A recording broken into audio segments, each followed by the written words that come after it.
epidural versus no epidural, coming from somebody who is a wheelchair user. You may not know that because I am sitting on this ottoman, if you can see, but she's right over there.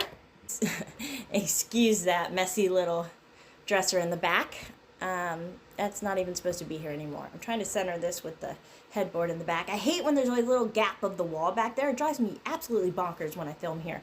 Anywhoosie, if you want to know more specifically about my mobility issues, I will drop a link in the comments below that talks more about how I became a wheelchair user and more about my mobility. If I talked about that right now, this video would be very, very long. So let's jump right into it. I have 2 children. I have a 5-year-old daughter and I have a 3-year-old son. We attempted an epidural with my daughter, and we didn't even attempt it with my son because quite frankly, we were out of time. He was a-coming. So, okay, let's get a couple things out of the way. I have partial paralysis from the waist down. I can feel. I have feeling. Now, my level of feeling is very spotty, okay? Some places I can feel my level of feeling is fairly normal. And then, you know, you can just, as you run your finger down, we may hit a spot that's more like a deeper level of feeling, almost like I'm not feeling it on the surface, as if I'm feeling it like in my leg. It's really hard to describe. It's such a weird kind of feeling, but the point I'm trying to get across is I can feel, so giving birth, I am gonna feel that. So I wanted to try an epidural. Now, their concern about me having an epidural in particular, I have spinal cord damage. I've had multiple surgeries on my back. I have a lot of scar tissue. So if they give me an epidural, there wasn't like 100% chance it was gonna work. They were concerned that the scar tissue might kind of block the pathways of where it needed to go to work effectively. That is my understanding of it. I am not a doctor. This is just the things I remember, and I'm just talking about what I remember from my experience. It came time for the epidural to happen. Now, I was scared for this, okay? An epidural, you know, I'm sure a lot of you know, for those of you who don't know, is a big, giant, long needle, okay, that is supposed to help numb the pain during labor and birth. I already have spinal cord damage, and that is the reason for my mobility issues and not being able to walk. So shoving a big giant needle in my spine concerned me. What if the needle hit something else and then I couldn't move my legs at all, like it was for me the first few years after my car accident. I got mobility back over time, still can't walk. However, I'm grateful for the movement I do have of my legs. So what if I came out of this worse than when I went in? I don't know, but I guess it was a risk I was willing to take. Once they inserted the needle, I remember like I had no control over this. My body just like jumped, okay? And I think it was my right leg. Was it my right leg or my left leg? I think it was my right leg just kicked out, completely kicked out, just doing its own thing. And I was like, I'm so sorry. I did not.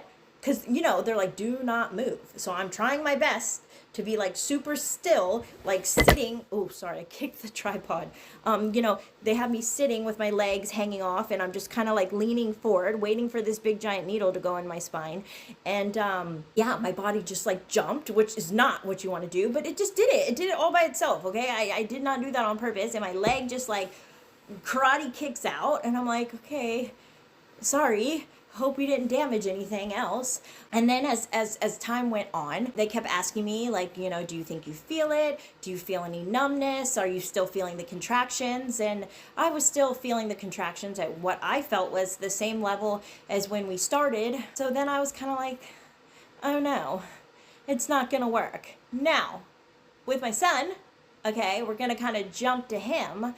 I was so scared to have him because I was just going through things in my relationship. Same father with my daughter and my son. But I didn't go to the hospital right away. Like with my daughter, things were scheduled. It was I was induced, okay? So it wasn't like just waiting until I go into labor.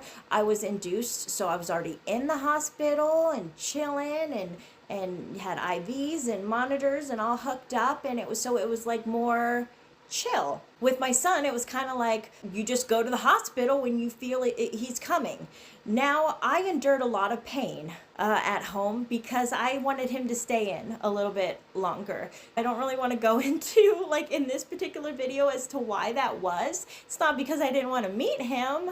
I was just scared to do that process that I just went through, the whole, like, newborn phase with my daughter, because my children are only 2 years apart, and do it alone, honestly. Sometimes when your partner's there, they may physically be there but not really be present.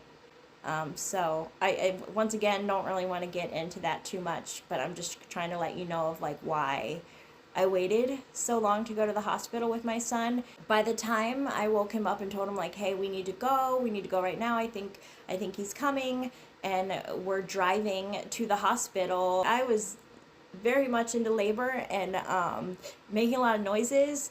And I remember when we pulled up and I'm trying to like sign in to the maternity place, they're like, it's okay, sweetie, you'll be all right. And I was like, no, like he's coming. I handle pain well, right? So like I'm telling you, he's coming. Like we need to get things moving. And they're like, yeah, we'll get you into a room. And they very slowly got me into a room, and then, you know, they checked me down there and they were like, call the doctor right now, this baby's coming right now. So I almost kind of had him in the truck, which I'm glad I didn't, because also his the umbilical cord was also wrapped around his neck, so you know, I had to pause pushing when I was having him so they could fix that issue. See, this is why I'm just trying to talk about the epidurals, because the whole giving birth process, you know, I just go left on another topic. Okay, reel her in. Otherwise this video is going to be so long. We're talking about epidurals. Oh, I know why I said that. Because there was no time for an epidural with my son. Like, he was coming. There was no time for meds or anything, or any type of preparation I got with my daughter at a scheduled appointment and a pregnancy that was going to be induced versus not. There's no time to even attempt an epidural. Looking back from having the epidural with my daughter and them asking me, hey, do you think it's working a little bit? And not having an epidural with my son, I think the epidural worked a little bit with her, not fully. I used to think it didn't work at all, but now in comparison with my son and not having one, I think it worked a little bit. Let's say the epidural worked about 40%. I was so exhausted at the end of it with my son. My kid's dad had to like I couldn't even sit up to push anymore. He had to like hold my head up, like hold my upper body up, so that I could just like get the momentum to like push. I am very, very concerned that this video was just all over the place, because there's just so many avenues I could take. And now I'm concerned I'm gonna go through and edit this and like none of this makes any freaking sense. If I ever had a third child, which I'm not going to,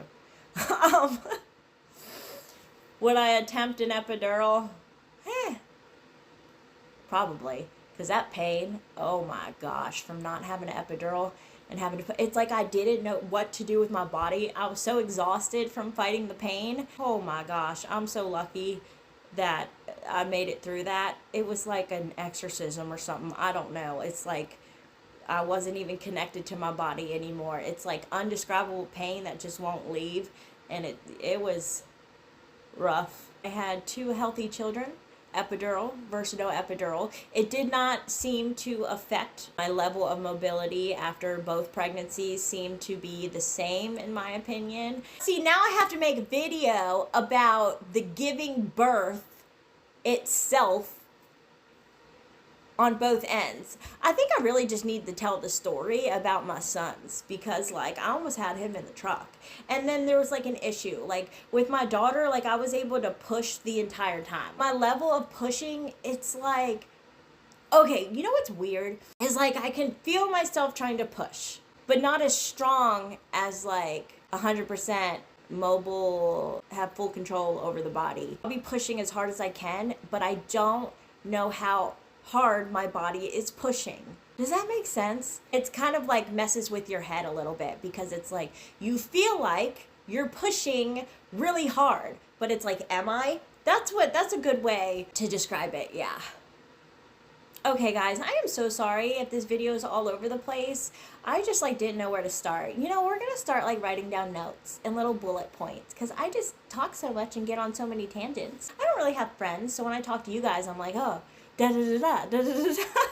If you have any questions, any specific questions on something you hope I touched on and I did not, please ask your question in the comments below. As long as you come at me respectfully, I do not mind asking questions. And until next time, bye guys. I'll bring y'all something good next time, I promise.